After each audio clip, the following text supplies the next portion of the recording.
Aquela campanha de 2004, ela foi muito interessante, assim, porque foi uma campanha que eu gastei pouquíssimo dinheiro, assim, era campanha feita, eu fazia o meu material de campanha. Eu mesmo gostava de mexer em Photoshop, na época Tu é um baita CorelDRAW. marqueteiro, na real, né, Eduardo? Tu sempre Eu foi tribom nisso aí. gosto do marketing Até político. Até sempre... o ponto do teu comitê foi estrategicamente pensado, porque tu veio do São José, o São José, o público, o que que é? Estuda lá na Félix da Cunha, lá no fundo, e volta pra Zona Norte, Sim. que era quem votava em ti.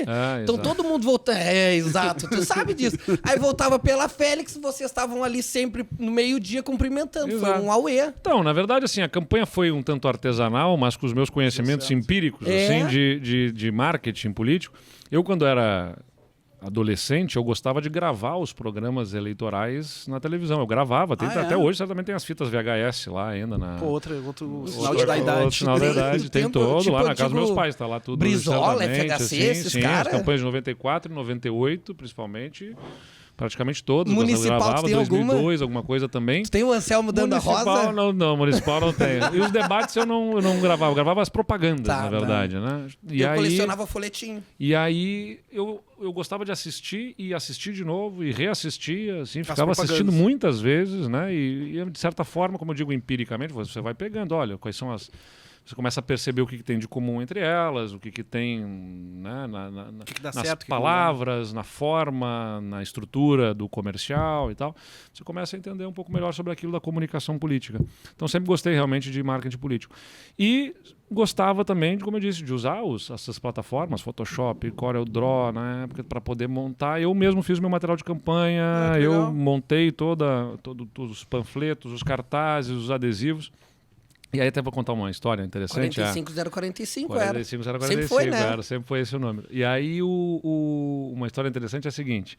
Eu gostava de mexer com tudo isso, aí eu pego, tem que fazer cartazes, Fiz os cartazes, mandei imprimir os cartazes, e depois eu parei para pensar, digo, o que eu faço com esses cartazes? Onde é que eu coloco esses cartazes? Não tenho onde colocar esses cartazes, né? Então eu tinha impresso lá uma série de cartazes, porque gostava de fazer os negócios, mas depois, puxa vida, o que eu faço com eles? Na época, podia ainda botar placa em poste, né? Aquela... a cidade ficava, na verdade, um horror de sujeira, né? Por causa daquilo, ainda bem que proibiram. Mas podia colocar os cartazes nos postes.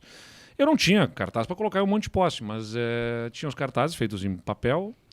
Aí o que eu fiz foi o seguinte, chamei a minha mãe, minhas tias lá no comitê, esse da Félix da Cunha. Que é uma galera sempre. A família é grande, minha mãe tem 9 irmãos, né? São 10 irmãos, infelizmente alguns já faleceram, mas então a família foi para lá para ajudar a pegar aqueles cartazes, conseguimos, sei lá, num supermercado, caixas de papelão, e eu dizia para elas, coloquem aqui o cartaz na caixinha de papelão, no papelão para poder dar sustentação atrás, e um papel contact, comprei um papel contact, né, para adesivar e tudo mais, e um aramezinho para deixar para a gente colocar nos postes. E depois saímos em dois carros, 2 caminhonetes. Meu pai e a minha mãe, numa caminhonete, e na época era eu e a Luciana, que era minha namorada na época. A gente saía para colocar os cartazes nos postes. E com uma escadinha, colocando cartaz no poste, eu dizia para meus pais lá, olha, lembre, tem pouco cartaz, tem que colocar só nos postes mais interessantes, mais assim, alguém vai ver. Então, poste na frente de parada de ônibus, virado para parada de ônibus, não sei o que, tem que colocar os cartazes lá. Então, a campanha foi muito feita dessa forma, de forma artesanal, né, buscando com amigos, com parentes, fazer a campanha. E deu certo. A gente não fui eleito, mas eu fui um dos mais votados na época. A campanha foi bem autêntica, né? Eu acho que isso cativou muito as pessoas a votarem. Era Pelotas de cara nova já naquela Pelotas de cara nova. Era naquela vereador primeiro? Era. Foi o meu slogan. Mas depois Pelotas de Cara Nova virou o nome da coligação de prefeito. Não era o slogan, mas era o nome da coligação, Pelotas de Cara Nova. Uma pergunta que eu quero te Naquela fazer. Eleição eu fui um dos mais votados, mas não entrei por causa do Cururu. E aí depois ele foi... Eu ia te provocar nessa época, o Cururu também fez o material dele, e ele acabou entrando. A gente fez uma coligação, era o PSDB e PFL a coligação na época, né? E a coligação fez 2 cadeiras, na verdade. Um cachorro no sentido. Não, tu sabes que uma outra curiosidade, me permitam contar, porque eu tô entendendo que o programa é para isso, né? Uma outra curiosidade é a seguinte, no dia da eleição, coincidiu com um dia muito triste para mim, para a família. Não foi nada, Guga. Sem problema. um dia muito triste para mim, para minha família, que foi a perda da minha avó, né? A mãe do meu pai faleceu na noite anterior da eleição, no sábado. E no domingo era o dia da eleição. Então, coincidiu que, quer dizer, todo o processo de votação foi em meio ao velório da minha avó, né? Então, puxa, sentimentos Sim. mistos ali, né? Com tudo que estava acontecendo. Quando terminou, houve o sepultamento da minha avó. Saímos aqui do cemitério São Francisco de Paula, na Duque de Caxias, e por um instante eu tinha até esquecido que tinha eleição, estava processando assim, né, que estava tendo votação e tal, e um amigo meu, de forma constrangida, diz assim: Eduardo, puxa, meus sentimentos para a tua avó mais uma vez e tal, mas assim, a gente não vai acompanhar a apuração dos votos? Eu digo, puxa vida, é mesmo, né, tem a apuração dos votos. Na época não tinha smartphone, celular, né?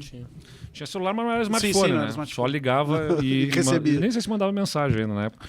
Mas SMS? Não, SMS acho que já sim, mandava. sim. Mas que é uma coisa que é importante lembrar as pessoas, que celulares, né? Ele serve para ligar. Serve para ligar também. Né?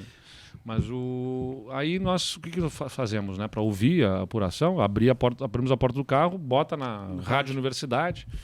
E aí o radialista, se não me engano, Paulo Gastal Neto, estava lá entrevistando os mesários que estavam entregando, provavelmente na ABB, os disquetes com o boletim de urna impresso. Ele ia perguntando quem é que foi o mais votado na sua urna, né? Foi Bernardo Souza, era candidato a prefeito. E o vereador mais votado, quem é que foi o vereador mais votado? Eduardo Leite. Puxa, nos olhamos ali já assim, pô, mais votado numa urna aí e tal. E aí volta lá para a emissora, não me lembro o que estava transmitindo, mas diz assim, só me lembro da fala do radialista dizendo: pois é, mais uma urna em que Bernardo Souza é o candidato a prefeito mais votado e também mais uma urna em que Eduardo Leite é o candidato a vereador mais votado. Vai surpreendendo até agora, 1.900 e tantos votos. A primeira vez que eu ouvi já estava com 1.900 votos, que é bastante voto para vereador. Estão deixando a gente sonhar. Exatamente. A gente olha, fica todo mundo alegre aí. Eduardo Leite, 1.900 votos, um dos candidatos mais votados, é o terceiro ou quarto mais votado até agora, enfim. Afinal, quem é Eduardo Leite, diz o radialista? Pô, quase perguntaram quem é Eduardo Leite na fila do pão. Mais ou menos isso. Afinal, quem é esse Eduardo Leite? Porque não era esperado, né? Eu tinha 19 anos de idade. Só que aí, como eu disse, na coligação era PFL e PSDB.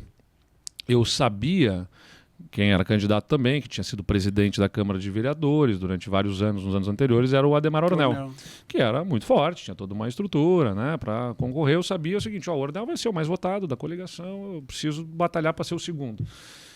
Quando eu vou conferir os boletins de urna e vejo que no centro da cidade, na 34ª zona, o Cururu estava sendo... Eu era o mais votado, mas o Cururu não era mal votado, era bem votado. Puxa vida, né? Eu falei para o meu pessoal: ó, acalmem aí, porque a gente está sendo eleito nesse momento, mas tem um fenômeno acontecendo aqui que pode acontecer. E de fato, o Cururu passa, fica ele o mais votado, o Ornel fica em segundo e eu fiquei em terceiro lugar.